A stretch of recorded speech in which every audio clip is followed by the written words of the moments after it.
امام رضا علیہ السلام کے کچھ تقاضے بھی ہیں۔ جب حضرت امام رضا علیہ السلام نیشہ پور میں آئے تو کیا ہے، بڑا ہجوم ہوا، یعنی امام رضا بعد از پیغمبر اکرم صلی اللہ علیہ وآلہ وسلم لوگوں نے، جنہوں نے، مفتیوں نے، علماء نے، اہل سنت کے بھی اکثر محقق علماء، بڑے امام ایران سے ہیں، سارے قلم لے کے آئے، دوات لے کے آئے۔ جو ہی ناکہ حضرت کی داخل ہوئی سارے درود پڑھ رہے ہیں کہ حضرت کا استقبال کر رہے ہیں، امام رضا علیہ السلام کا۔ سب کا تقاضا کیا ہے؟ دو چیزیں، ایک یہ ہے کہ ہم بڑی مدت ہو گئی ہے کہ ہم نے کسی فرزند رسول کو نہیں دیکھا، ہم چاہتے ہیں کہ آپ وہ جو حجاب تھے ناقہ کے اوپر ان کو، پردوں کو ہٹائیں ہماری سے، تاکہ ہم رسول اللہ کی زیارت کریں، امام رضا کی زیارت نہیں، رسول اللہ کی زیارت کریں۔ دوسرا تقاضا جب زیارت ہو گئی پھر گرا دیا گیا پردہ، تو پھر سب نے کہا کہ ہم چاہتے ہیں کہ آپ اپنے زبان مبارک سے کچھ بیان فرمائیں۔ آج ہم بیان رسول سننا چاہتے ہیں، یہ بیان رسول اللہ صلی اللہ علیہ وآلہ وسلم ہوگا۔ آج ہم ایک عصمت کی زبان سے نکلے ہوئے کلمات سننا چاہتے ہیں۔ تو پھر کہتے ہیں کئی ہزار قلم دوات تھے۔ کبھی کبھی میں سوچتا ہوں کیا اللہ کی حکمت اور اللہ کی عظمت ہے کہ اللہ نے ان لوگوں سے چیزیں لکھوا دی جو لوگ کل لکھنے کے لیے تیار نہیں تھے۔ رسول اللہ کہتے تھے لکھو، وہ لکھتے نہیں تھے، مانگتے تھے قلم، وہ دیتے نہیں تھے۔ لیکن آج جو ہے کئی ہزار لوگ کھڑے ہیں، جب ورود ہوا حضرت کا نیشہ پور میں کہ آپ کچھ فرمائیں اور ہم لکھیں، تو امام رضا علیہ السلام نے ایک خطبہ وہاں پر دیا، اور اس کے بعد جو کلمات کہے یہ کلمات تھے: کلمۃ لا الہ الا اللہ حصنی فمن دخل حصنی امن من عذابی۔ فرمایا کہ لا الہ الا اللہ اللہ کا قلعہ ہے، جو اس کے اندر داخل ہو جائے گا وہ کیا ہے؟ اللہ کے عذاب سے محفوظ رہے گا۔ اب جب یہ کہے قلم کو بند کرنے لگے وہاں علماء، مفتی، مومنین سب، تو امام رضا نے فرمایا اب ٹھہر جاؤ، بشرطہا و شروطہا و انا من شروطہا۔ اس کی کچھ شرطیں بھی ہیں، شروط بھی ہیں۔ ان شروط میں سے ایک شرط میں رضا ہوں، میری ولایت ہے۔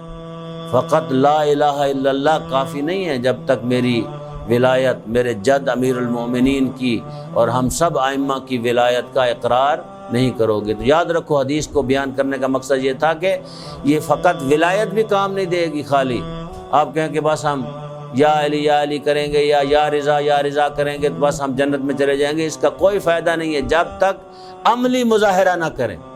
آپ کا وجود جو ہے پورا سر سے لے کر پاؤں تک ولایت کا مطیع ہو، تابع ہو، تب کیا ہے ولایت کا فائدہ ہے۔ خالی کہنا یہ ایک طرفہ محبت ہے، جیسے کسی سے محبت ہوتی ہے، بیٹھا رہتا ہے کہ میری محبت ہوگی ہے، اگلے کو پتہ ہی کوئی نہیں ہوتا محبت جس سے ہوئی ہے، اس کو خبر ہی نہیں ہے اس سے محبت ہوئی ہے۔ یہ ایسی محبت ہے کہ ایک طرفہ محبت ہے کہ ہم محبت کر رہے ہیں، کیا وہ ہمیں، جن کو ہم کہتے ہیں کہ وہ ہماری مدد کریں گے، کیا وہ مدد کے لیے تیار ہیں یا تیار نہیں ہیں؟ یہ ہمیں دیکھنا چاہیے۔ تو لہٰذا بہت ساری باتیں امام رضا علیہ السلام کے بارے میں کی جا سکتی ہیں، کیونکہ وقت ہمارے پاس بہت کم ہوتا ہے، تو اسی پہ اختتام کرتے ہیں کہ یاد رکھیں کہ امام ایک تو رؤوف ہیں، دوسرا امام جو ہے ایک سبب بنتے ہیں، وسیلہ بنتے ہیں لوگوں تک پہنچنے کا اور لوگوں کے کاموں کا، جیسے میں نے تاجر کی مثال دی۔ تیسری بات کہ جو بندہ بھی امام کی زیارت پہ جائے گا 3 مشکل مقامات پہ امام رضا آئیں گے۔ آیت اللہ حیری کے بقول جتنی مرتبہ میں گیا زیارت پہ آئے۔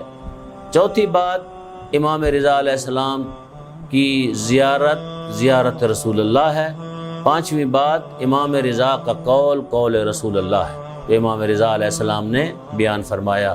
بار الہ تجھے واسطہ ہے اپنی عزت و عظمت کا، اپنی جلالت کا، ہم سب کو امام رضا علیہ السلام کی عظمت، عزت، مقام کا صدقہ ہم سب کو یہ توفیق دے، جو باتیں میں نے کی ہیں سب سے پہلے مجھے عمل کرنے کی توفیق عطا فرما، پھر ان کو جو لوگ یہاں موجود ہیں جو سن رہے ہیں سب کو ان باتوں کے اوپر عمل کرنے کی توفیق عطا فرما۔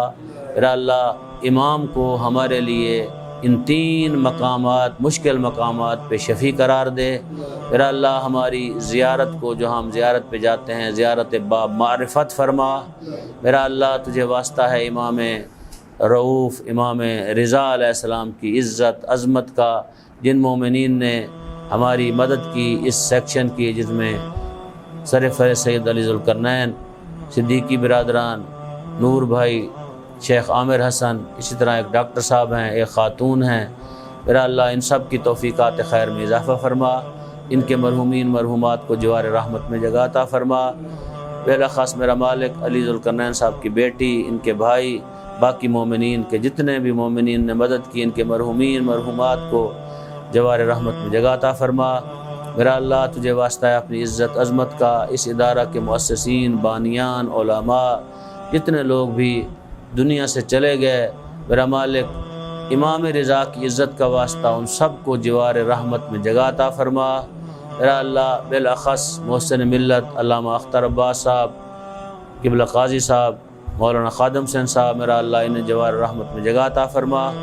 میرا مالک تجھے واسطہ ہے اپنی عزت عظمت کا، اپنی جلالت کا، اس ادارہ کے طلاب اور ملازمین جو دنیا سے چلے گئے ہیں ان سب کو جوار رحمت میں جگہ عطا فرما۔ ابھی نزدیک ہی آغا شاہ صاحب کی برسی ہے، میرا اللہ انہیں جوار رحمت میں جگہ عطا فرما۔ میرا مالک تجھے واسطہ ہے اپنی عزت عظمت جلالت کا، اپنے مقام والا کا، میرا اللہ اس ادارہ کو تا ظہور قائم آل محمد قائم و دائم فرما۔ اس ادارہ کے بزرگ، ہمارے بھی بزرگ حضرت آیت اللہ حافظ سید ریاض حسین نجفی حفظہ اللہ کو طول عمر عطا فرما۔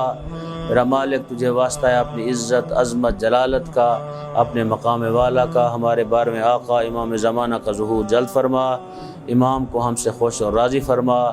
میرا اللہ سوائے اپنی ذات کے ہمیں کسی کا